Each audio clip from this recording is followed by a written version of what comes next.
Welcome to the Art of Being Human.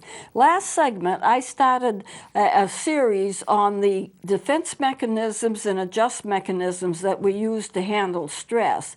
I'm going to do a quick review of what we did last segment and then go on, because there are about 10 of these defense mechanisms. They're called defense mechanisms, coping mechanisms, and adjustment mechanisms. Those terms can be used interchangeably, and it's what we traditionally use to face stress in our lives. Everybody uses them. There are about 10 of them. They have their healthy and their unhealthy parts, although some are naturally better than others. We don't choose which ones we use. Our bodies kind of settle into them, and we use them a lot without even realizing that we're using them. And they become a part of our personality because they're a part of us. It's the way we handle stress. I don't get up every morning and say, oh, I wonder how I'll handle stress today. The thought never comes into my mind. But what we do as individuals is that we have traditional ways, our body ways, to handle the stress that we handle every day. And so therefore we use these adjustment mechanisms. And as I said before, there are about 10 of them. I'm going to list them off once again. We covered a couple last time, but let me just give you a kind of a general list. Working harder, compensation, rationalization, attention getting, identification, progression, repression, regression, and withdrawal. Those are the ones that I'm going to be covering, and I have covered a couple of them. What I covered last time was working harder and compensation. This working harder is some people handle stress by just working harder, getting away from things by being more active at work, spending more time working, and thinking that if they only work harder, their lives will improve. So they keep doing it and doing it and doing it, and employees love them because they're always working. They can become quite compulsive about it, but it's a way of handling stress is to get away from stress by working. You know, just spending more time at work. And that's all right. It can be fairly healthy unless it's overdone. Now, with all of these compensation mechanisms, you have to realize that they serve a purpose, and the purpose is to take us away from stress that we feel or to help us handle the stress that we feel. And they are, generally speaking, healthy, but there are some unhealthy parts. The healthy part of working harder is the fact that you do get time away from a problem by working at something else. The difficult part is the fact that you become real compulsive at work, and the other thing is you don't face your problems because you're always getting away from them by working. And so therefore your problems go unsolved and unresolved. So it has that balance of good and not so good, and most of the defense mechanisms are all right. We don't even realize that we're using them. We don't choose them. In a sense, they choose us. And it's okay if they're not overdone. If they're overdone, then they can lead to serious problems because problems just don't get solved. Issues just don't get resolved. So that's the work and effort. The other thing we did was we discussed compensation. And compensation is when you do something because you can't do something else. If there's something that you can't do, then you turn to something else instead. This is mainly good because if I can't be a runner and I can't be a mathematician, then I can do something else instead that I'm much better at. So this is a healthy defense mechanism. But the problem is some people overcompensate, and that's when you insist on doing something that you can't do. You just go at it and at it and at it and at it. You fail every time, so you go at it some more. That's overcompensating. This is not healthy. However, regular compensation, doing something instead of something else that you can't do, is relatively healthy, and so that's not a bad compensatory method at all. So these are the things that we went over last time, and so I want to start today with rationalization. Rationalization is another defense mechanism in which you have an excuse or a reason for not having success or for poor behavior. Now, a lot of times it sounds like an excuse, but it's not really an excuse. For example, I may give a reason why I can't do mathematics. I can't do mathematics because the teacher hates me. He won't let me pass any tests. Now, it sounds like a lame excuse, and sometimes it is a lame excuse, but an excuse is not rationalization. When does it become more than just an excuse? It becomes rationalization or more than just an excuse when you really believe it's true. If I believe that I'm not making progress in my math classes because the teacher hates me and won't let me pass tests, if I truly, truly believe that, then it's not an excuse, it's rationalization. Because people who rationalize really believe what they're saying. To anybody else, sometimes it doesn't make much sense. It sounds like a lame excuse. But for a person who believes it, then they think that they're right, then it's a rationalization. It's a defense mechanism. It's easier for me to say the teacher hates me than to say that I just can't do math. I don't have any ability in it. In fact, I have a learning disability in terms of numbers, so I can't do math. And so if I know that and I accept that, then that's okay. That's reality, and I can accept that as reality. But if I really think that the teacher hates me, then it's more than an excuse. So it sounds like an excuse. I flunked the test because the teacher doesn't like me. I don't have any progress in my career because I don't get along with my coworkers. I can't get along with the staff members at work. Why?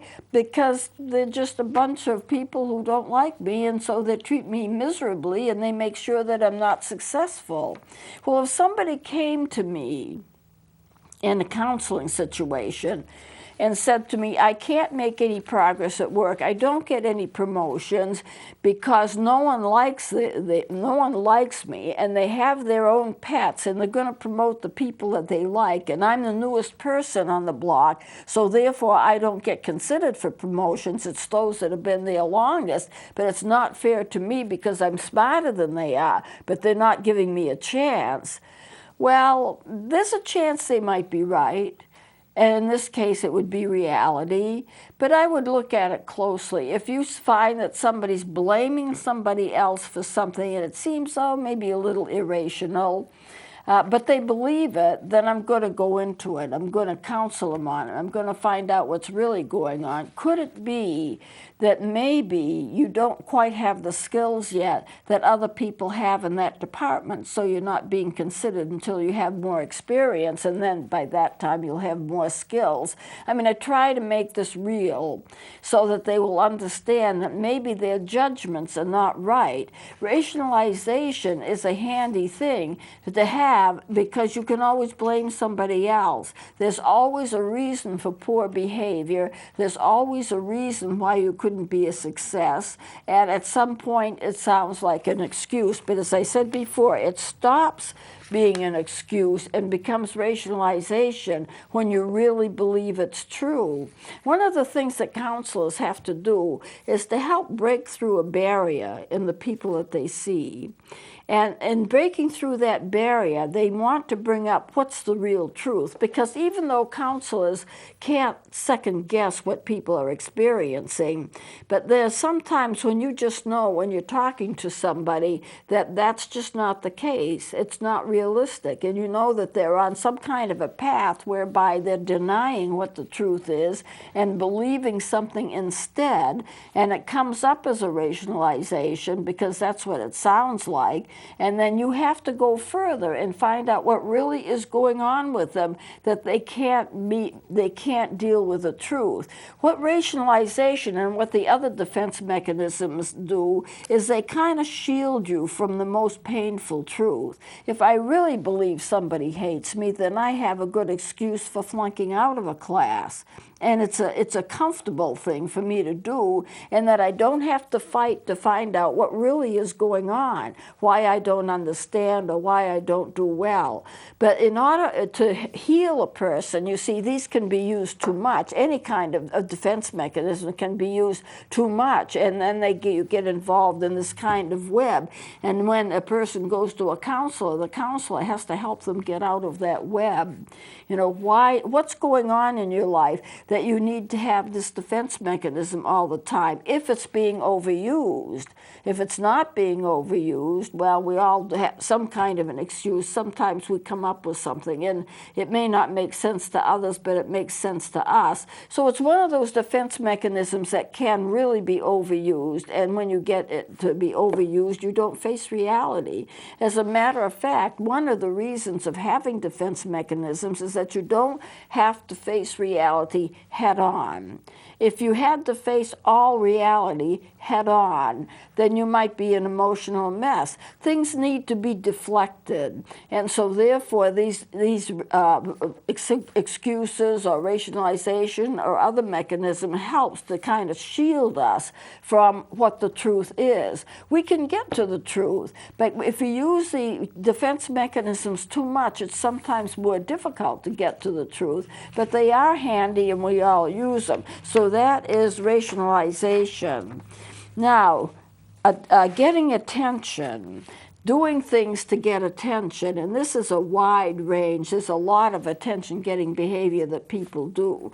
I knew a girl who was a college student, and she had just come from New York City. She wanted to be an actress and an actor, and she and I were friends, and she knew a lot of actors in New York.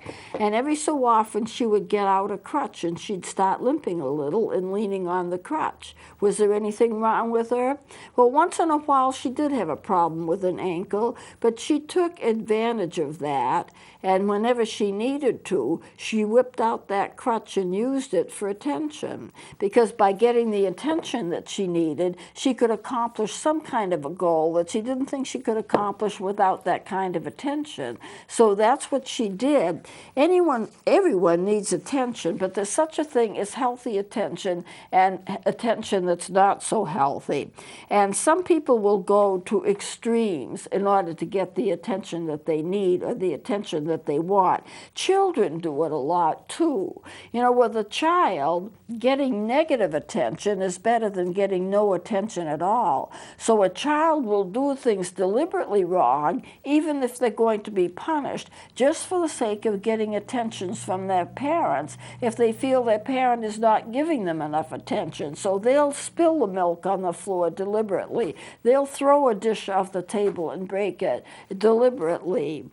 And of course, you can't let that go by. You do have to restrict them. You do have to do some kind of punishing. I'm not saying abusive, but you do have to let them know that this is inappropriate and there's a price to be paid for it. They can't watch their favorite television show or something else. I mean, it depends upon the situation. And you can't just take away things from a child that's important to them. But if they have a favorite show, if there's something that they do that they love, take it away for a little while. Why? Because they threw the dish off the table and you knew that it was a deliberate act. But it would be also far better to find out why the child feels they have a need to do this to begin with. What is it that you need to do it? Why are you doing it? Now, children are a lot of times not very verbal. And so therefore, sometimes they can't tell you. They can feel it, but they can't explain it because their use of language isn't mature, and so therefore it's hard for them. Sometimes you almost have to talk for them. Were you mad at Mommy? Yeah. Why were you mad at Mommy? Did you feel like you were left alone? Or ask questions that are appropriate for a child's age and ask them at their level and see if you can get them to open up. I notice every time we have company, you act up. How come? Do you feel you're being left out? Do you feel you need more of your mother's attention? In such a way, draw them out and find out what they're doing and why they're doing it, and that becomes important. So at any rate, we all need attention. I'm going to have to take a drink here because my throat is dying, but I'll do that quickly. So we need attention, and there are different ways of getting it, and we can get it in healthy ways. It's good to have attention in healthy ways. It's good to do things and get attention because you're doing good things. You got an A on the test. You did something for a neighbor that was good, and then heap the attention right on them. If a child is doing something good, that's the time to give them attention, because what you can do is give them attention and let them know that they're being rewarded for the good things that they do. Let them know you're proud of them.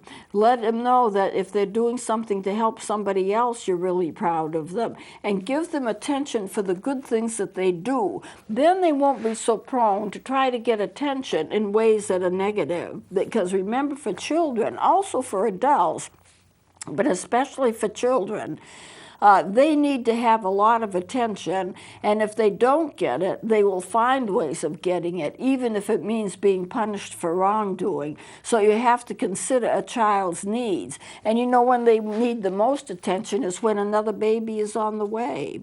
If they have been the center of attention for the first 2 or 3 years of their life, and then another baby comes into the picture, so you have to give a lot of attention to the baby, that's just the way it is, they tend to feel left out. And when they feel left out, they do things to get attention, to draw the attention back to themselves, because they feel now that they're being left out. Now, the dangerous part of that is that they may start to feel unloved. You love the baby more than you love them. There is a way to help with this situation. If you have a child that's a little older and you feel that they are not getting the attention, or they feel they're not getting the attention that they need, you can have them help you with a new baby. You know, would you do this? Would you do that? You're such a big boy. You're such a good brother. There's a lot of ways you can really help me out, and then give them all kinds of attention for being a helper. And they suck into that, and they accept that, and that's their way of offsetting the new attention that the baby has. So you see, getting attention is important, but adults do it too. They need to have attention too, and they find ways of doing it. Not so, and maybe not so much in terms of doing something that they'll be punished for. It's not that so much, but something that will draw attention to themselves. What will draw attention to themselves? Being sick, using the crutch, bandaging themselves up, limping, all kinds of things, or saying that they have a condition that they don't have, or saying that they're pregnant and they're not, telling people they have cancer and they don't. Some people have even gone to the trouble of giving them all kinds of money for their treatment, and there's nothing wrong with them. They usually end up in court for that, because that's really inappropriate behavior. But getting attention is important, and it's something that we all need. It can be healthy. I had one student that got attention by threatening suicide all the time. She would come to me every Friday. I was a college professor at the time, and say, you're not going to see me next week because I'm going to commit suicide over the weekend. Well, of course, that's going to ruin my weekend, because I'm going to be worried about it all weekend and wondering if she's going to make it and all of that. So finally, I took her to one side, because this was happening on a weekly basis, and I finally said, you know, every week on Friday, you threaten suicide. Why is that? Let's take a look at this. Why over a weekend should you threaten suicide? And then, and I forced her to face the issue. And I finally said, I don't want you to die. I don't want you to commit suicide. But if you do, I'm not going to be responsible, because everybody's responsible for their own behavior. And everybody's responsible for the decisions that they make. And if you commit suicide, it's not going to be my fault, because I didn't urge you to do it, and I've done everything I can to help you. And she finally stopped it, because basically I nailed her on it. Now, you can't just do this with people who threaten suicide as a general rule, because sometimes when they threaten suicide, they're very, very serious. And the old adage that if they talk about it, they won't do it, that's just not true. People who talk about it do it. People who don't talk about it do it. So you can't believe in that old adage. It's just not right. But you can't just go out and say, well, don't do it, or if you do, I'm not responsible either. I was able to do it with her because I knew her. and I knew what kind of a person she was, and I knew something about her psychodynamics, so it would make it safe for me to do it. And I could just kind of coax her into a better kind of behavior and a better way of getting attention. But a lot of people that talk about suicide, you don't know them, and they're just waiting for that one word that gives them permission to do it. That's why you can't say, well, if you do it, I'm not going to be responsible. It's like you're saying, I don't want you to do it, but if you do it, it's okay with me because, frankly, it's not my problem. So you don't want to sound harsh. So you have to be very careful what you say. I could get away with it with her simply because I knew her and I knew her responses and it was all right for me to do so. But I never would take the risk to do that with most people because it would be too much of a risk to take. So at any rate, this is attention-getting behavior, and we don't have time to do any others. So I'm going to close it here, and we're going to continue this next time. I only have like about 3 minutes or so left, and by the time I got halfway into it, I wouldn't have time to complete it. So we'll continue it next time. Please join me then.